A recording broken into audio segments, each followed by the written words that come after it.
Kumusta? Welcome sa ating session. Dito, pag-uusapan natin ang isang napaka-importanting challenge para sa mga modern architect. Ito ay kung paano ba talaga tayo mag-disenyo, magbi-build at mag-i-scale ng mga enterprise-grade AI agent gamit ang Microsoft ecosystem. Tara, simulan na natin! So ito talaga yung tanong na hinaharap ng maraming solution architects ngayon, di ba? Kasi yung pag-build ng AI agents, hindi lang yan tungkol sa code eh. Ito ay tungkol sa paggawa ng mga matatalinong strategic decision na may malaking impact sa buong organisasyon ninyo. Para masagot yan, susundan natin itong tinatawag nating Architect's Journey. Magsisimula tayo sa paglalatag ng isang matibay na pundasyon. Tapos, dadaan tayo sa mga critical decision points. At sa huli, bibigyan ko kayo ng final checklist para maging gabay ninyo. Let's go! Okay, Part 1, yung pundasyon. Bago pa man tayo pumili ng kahit anong technology, ang pinakauna at pinakamahalagang hakbang ay yung pag-define ng ating rules and constraints. Isipin nyo ito na parang mga guardrails sa isang highway. Sinisiguro nito na yung AI solution natin ay laging reliable, secure, at syempre compliant. Ang unang-unang desisyon, nagsisimula sa platform. Sa kaliwa, andiyan ang Copilot Studio. Ito yung low-code environment na may mga built-in safety filters na, perfecto para sa mga business users. Sa kanan naman, yung Microsoft Foundry. Ito yung para sa mga pro-code at mas komplikadong scenarios. Pero kasama nito yung mas malaking responsibilidad para sa architect pagdating sa governance. Ang point dito, yung platform na pipiliin mo ay agad na magsaset ng iyong architectural constraints, kaya napaka-critical ng desisyon na to. Ngayon, bukod sa platform, kailangan din natin ng malinaw na rules para sa data at sa behavior ng agent. Unahin natin yung data constraints. Dito, sunusunod natin yung least privilege principle. Ang ibig sabihin lang yan, ibibigay lang natin sa agent yung minimum data na kailangan niya para gawin ang trabaho niya. Wala nang iba. Para sa behavioral rules naman, dito natin nililinaw kung ano yung allowed versus not allowed. Halimbawa, okay lang mag-summarize ang agent, pero bawal siyang gumawa ng financial decision. Ito, non-negotiable to para sa enterprise safety. Dito sa table na to, makikita natin yung comparison. Paano nag-iiba yung application ng rules? Depende sa platform. Halimbawa, sa data access, sa Copilot Studio, very strict yung connector scoping. Samantalang sa Foundry, full control ka as the architect.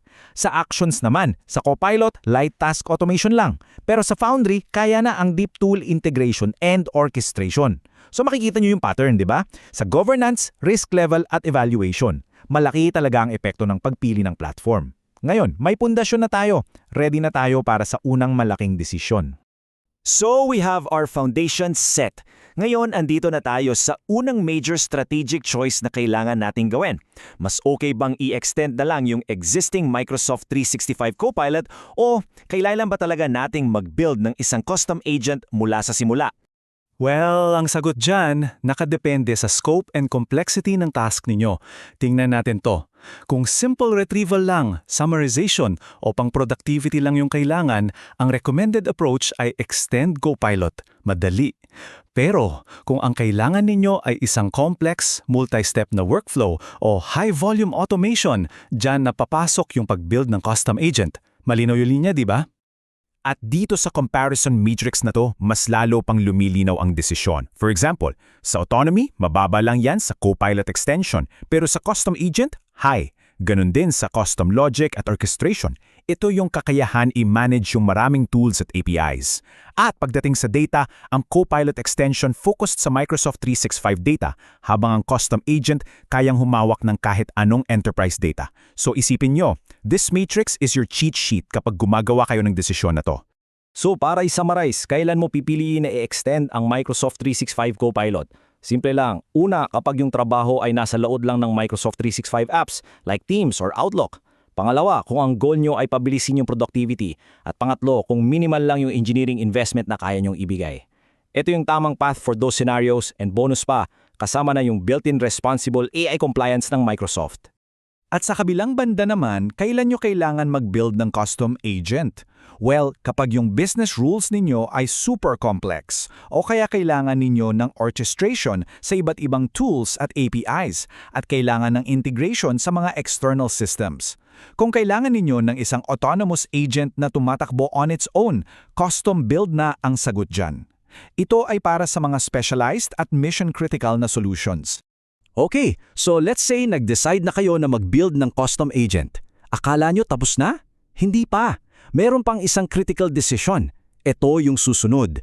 Gagamit ba tayo ng isang pre-built model galing sa catalog? O mag-i-invest ba tayo sa pag-build ng sarili nating custom AI model from scratch? Usually, may 5 pangunahing dahilan kung bakit nyo gugustuhin gumawa ng custom model. Una, kapag kailangan ng domain-specific intelligence, yung jargon at language ng industry ninyo. Pangalawa, kapag hindi sapat yung accuracy ng mga off-the-shelf models. Pangatlo, kung ang governance ninyo ay kailangan ng full control. Pang-apat, para sa mga high-scale o high return on investment na scenarios. At pang-5, para sa mga multi-agent systems na kailangan ng specialized reasoning. Pero, heto ang isang mahalagang paaala. Yung pag-build ng custom model, may mabigat na requirements yan. Kailangan ninyo ng napakaraming high-quality data, isang matibay na data governance, isang repeatable MLOps pipeline para sa maayos sa development, at syempre, isang team ng mga skilled data scientists. Kung wala pa ang mga ito sa organisasyon ninyo, mas practical na magsimula muna sa mga catalog models. At ito na yung ating final decision framework para sa model selection. Tinitimbang natin yung mga factors.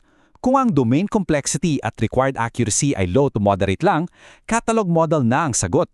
Pero kung high at mission critical, dyan napapasok ang custom model. Ganon din sa cost tolerance at talent maturity. Kapag mababa ang budget at wala pang expert team, mas safe na mag-stick sa catalog models. Pero kung may investment at expertise, doon ninyo pwedeng i-consider ang custom model. At ngayon, para i-consolidate ang lahat ng napag-usapan natin sa Architect's Journey na to, heto na ang isang final decision checklist para sa inyo. Bago kayong magsimula sa susunod ninyong proyekto, tanungin niyo muna ang sarili ninyo nitong mga tanong na to. Malinaw ba yung rules ko para sa data at behavior? Ang kailangan ko ba ay simpleng extension lang o isang complex workflow? Kakayanin ba ng isang catalog model yung accuracy na kailangan ko? At yung pinaka-importante sa lahat, mayroon ba kaming sapat na data, talent at ROI para i-justify ang pag-build ng isang custom model? Gamit itong structured framework na to, sana mas maging handa na kayo na gumawa ng mas matatalinong desisyon sa inyong AI journey. Kaya ang tanong ngayon ay para sa inyo mga architects. Ano ang susunod ninyong i-build? Maraming salamat sa panonood. For more expert insights, follow DX Labs.